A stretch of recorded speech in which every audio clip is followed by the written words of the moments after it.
Hello and welcome back to Buckle Up. I'm Harry King and this is the KGM Actyon. Action. Apparently it's called an action. Let's start with one of this car's strong points, styling. For those of you who do not know, this is a KGM, and KGM used to be called SsangYong. SsangYong were infamous for making some truly terrible looking cars, and then about 10 years ago they got their act together and they've just been getting better since then. This is their latest effort and I truly believe it is the best looking car they have ever produced. There is clearly a lot of inspiration from a certain green ovaled car company in this. We'll see that even more when we reach the back. But that's not a bad thing. It's not a direct rip-off, it's clearly just an inspired by. And I think it looks excellent. Let's just quickly revisit that KGM SsangYong name change. That happened because SsangYong, for about 16 years, just didn't make any money at all. They went bust twice. They were bought by the Indians, and then they were bought by some giant Korean industrial company called KG something or other. And they turned the company into KG Mobility, shortened to KGM, so it doesn't sound like a mobility scooter.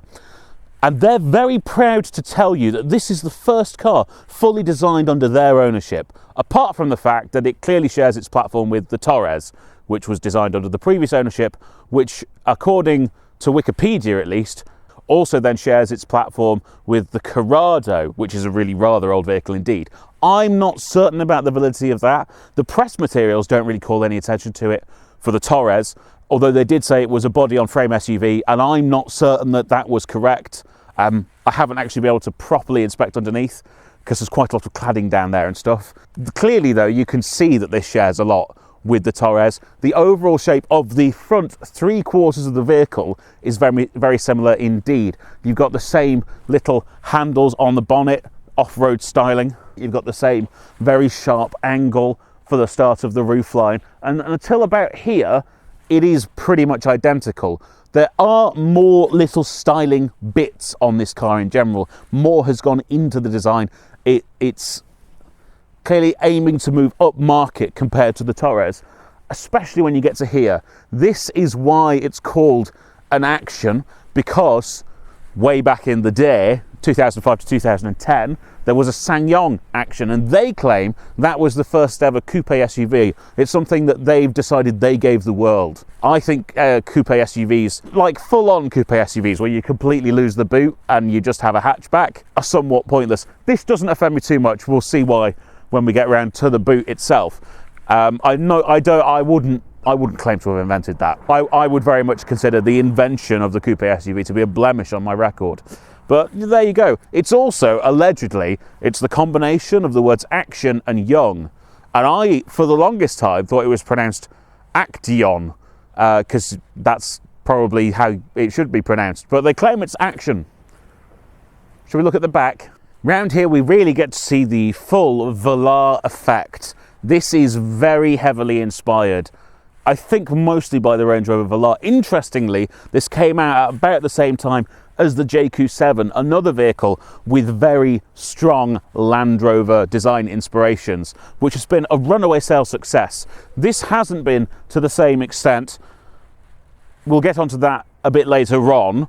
I want to talk about the rear design though. You've got this big solid bar, obviously a very raked rear screen. A bird very kindly about half an hour ago came and crapped on it right as I started filming, so I'm terribly sorry about that, but I forgot to bring any wet wipes with me, and I am, as you can see, just kind of in the middle of rural Yorkshire, so it is what it is. Tow bar down here.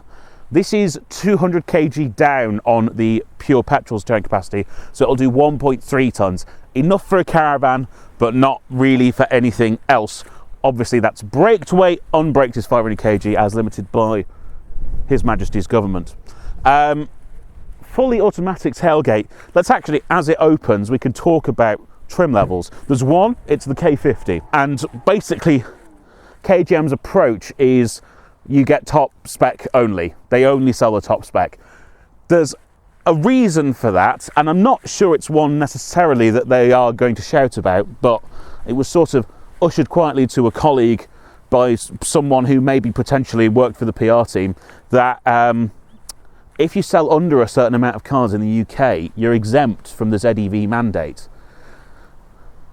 So it's 5,000 passenger and 5,000 commercial. Obviously, KGM do quite a lot of commercial business. They sell the Musso pickup truck.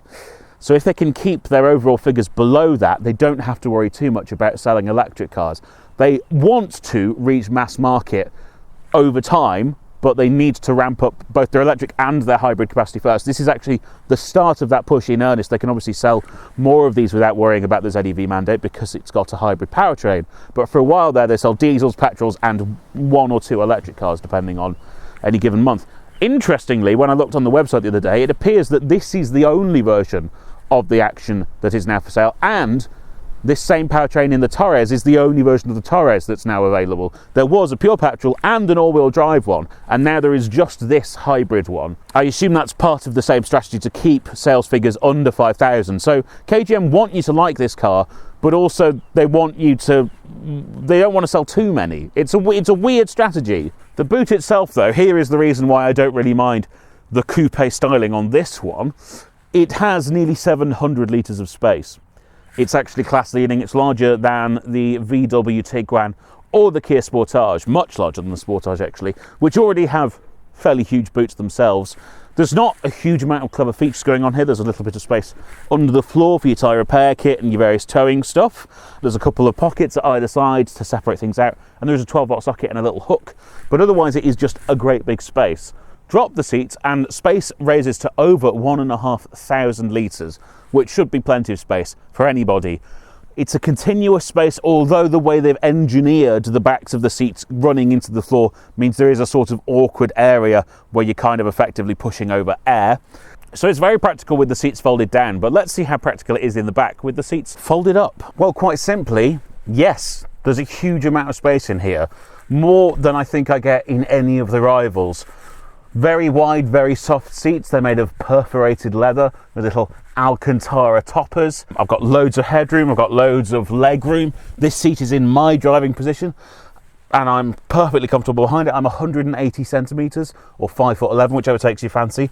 And also, this being effectively top spec, I get everything you could want. So I've got heated seats, I've got a window blind, I've got 2 USB-Cs, big practical door pockets with a small phone pocket in them. Got a centre armrest with cup holders and space for bottles in the doors. Everything is as you would want it to be. How is it in the front? Well, up here again I can see very clearly that this shares its platform with the Torres, but I do feel that every single little thing that they can do to improve it, they've tried to. Everything just feels that bit more solid, that bit more robust, that bit more thought through. This cup holder, for example, in the Torres has a hole in the bottom of it and it's very plasticky, and that lets you put your charger cable through it, but it doesn't really work. It's not really worth having. So they've taken it out and it just feels a bit more solid, and they've put this kind of little soft touch surround around the edge of it with some stitching on it. They put fake wood, but some wood on the dash instead of, I mean, it'll be the exact same material as this, but it was kind of like a bronze element. And then there is heavy use of carbon fibre. It's on the rear door handles, the front door handles, and all around the kind of dash top here. I personally don't find it offensive, but I know some people hate fake carbon, so please do be warned about that. Seats, again, perforated leather with Alcantara tops, very nice, and perforated leather steering wheel. The perforation doesn't quite line up, unfortunately, but it is nice to the touch. It's little things that means it's not quite as nice on the inside as a Kia or a Hyundai would be. I do think, though, it's better than its Japanese and blue oval rivals, for example. Buttons is a sore subject. I don't have any. I've got 2 12.3-inch displays. This one is infotainment, this one is my gauge cluster. I have buttons on my steering wheel and a favourite button, so I could attach our function to that. But climate controls, volume, everything is through the screen. I've got a little volume control here, but I don't have a rotary one, which I do miss. It's a painful experience to turn things up and down. And all my heated seat functions and everything are also in the screen. It's a little pull-out tab from the side and you can get to it whenever you would like to, including when you're in Android Auto or Apple CarPlay. Here's the thing, I have to plug my phone in to make the Android Auto work. I've said this previously, that it's a wired system, and people have told me in the comments that I'm wrong. At the time when I initially was told I was wrong, my phone was quite new. It's still the same phone, and it's been 2 years, so it's not very new anymore. It's a Pixel 7 Pro. There you go, don't dox me. But yeah, I have to wire in. So I think it's a wired-in system. 2 USB-Cs down there. Big kind of storage area down the bottom as well, and a little shelf at the front if you want to pop something there. Or you got the cup holders, and you have this nice little slidey tray where you can have your phone plugged in and slide it down there, and that leads into the underarm storage area, which is decently sized. I've got a decent sized glove box as well. So there's nothing outright bad in here, it's just missing a few things that I would like to see. The seats themselves are very comfortable. As I mentioned, they're heated, they're also cooled, and that is again standard. You don't really tick any options, it's all just fitted. As well it should be, I suppose, because this is nearly £40,000. In terms of the actual screens themselves, even though I don't like having to use the system for everything, it's actually fairly good. The graphics are a little dated, but the interaction itself is decent. I actually find the climate controls quite easy to use. Also, I've got clear display in front of me with relevant information on it. I've got panels here where I can control my regen, and actually, if I'm talking about them, I might as well be driving, mightn't I? So let's go. Okay, driving the Actyon Hybrid. Let's start with some facts and figures. This is up on power compared to the petrol car, so it has 176 PS and 300 Newton meters of torque. It is built off the same 1.5 litre 4-cylinder turbo petrol engine, but the hybrid has been done in partnership with BYD. So it's actually dual mode. So the engine is both an engine and a generator. It can run in parallel, or it can just generate electricity. And then this is capable of better efficiency. It's got a 6-speed gearbox, which also has been done in conjunction with BYD. These are good things. BYD knows what they're doing with hybrids, and it has led in general to a smoother power delivery. So I put my foot down. It's not the fastest car in the world. 0 to 62 takes nearly 11 seconds, but you can feel that torque pulling you down the road, which is very nice indeed. That's actually the power output of the electric motor. When the engine's running by itself, I think it's more like 150 PS, maybe just over 200 to 20 Newton meters of torque, something like that. So the electric motor is actually the most powerful thing that you can use for propulsion. Where it really helps though is efficiency. The previous car was rated for something like 33 mpg combined WLTP. This one steps up to 44 mpg WLTP, and on a run, I found that to be perfectly achievable. Now, if you are driving round town or at higher speeds, efficiency does drop off a little bit, but it's still very easy to achieve 40 mpg, which I think for a petrol hybrid vehicle of this size and power is perfectly acceptable. It's now not a drawback of the vehicle anymore. The other thing that has gone into this, there is a slight weight increase, so they've re-engineered the suspension. They've also done that based on feedback they received about the petrol model. A lot of people said it wasn't very comfortable. It is riding on 20-inch alloy wheels, which are the standard ones. There's no options, that's what you get. So yes, it would be very susceptible to a poor ride if it didn't have good damping, and I am happy to report that the ride has improved significantly. This is now a much more comfortable vehicle, but also I didn't actually get to experience driving the Actyon. I have driven though the Torres. The other problem that really had is it had really poor contact with the road because of the damping. It would struggle to put its power down, its power that was less than this, and that problem has been resolved as well. This feels much more sure-footed. What is still present and is common to pretty much all of KGM's products is a series of identical sounding and very repetitive ADAS sound bongs. This is constantly sounding off. It makes a sound if you're coming up to a speed camera, it makes a sound when the speed changes, it makes a sound if it thinks you're speeding, and it does misread the signs sometimes. And they're all very loud and very pervasive. I'm not a massive fan of that. It also does have quite strong lane departure, wheel tugging stuff going on. Not so strong that I feel it's dangerous to drive, but it's definitely more noticeable and irritating than other systems I've used. It's big as well. It is a big car. I like the fact that I'm sat up high. I'm sat up properly SUV high, And I can see right to the edge of this very square bonnet. It's a very butch car in general, and actually great visibility all around. I do have, if I need it, 360-degree cameras, which is very nice to have. It's got a full top-down view when you're parking, and it's got, obviously, as part of that, both reversing and forward-facing cameras. If they get round to making an all-wheel drive hybrid, they're also very useful for off-roading. I've also, as you would expect, I've got a full suite of auto driving features, so radar, cruise control and lane keep assist. That works quite well, actually. I don't know if they're sharing that technology with someone. It actually feels very mature. In fact, now they've sorted out the ride, you really get to appreciate how refined it is in here. Obviously, under hard acceleration, the engine can be quite vocal, but this is a great car to do a long journey in. And with the range that's now afforded to you by the hybrid system, you're looking at about 600 miles between fill-ups. So definitely a good one for a kind of international touring holiday. I think the best thing this car has, by far though, is personality.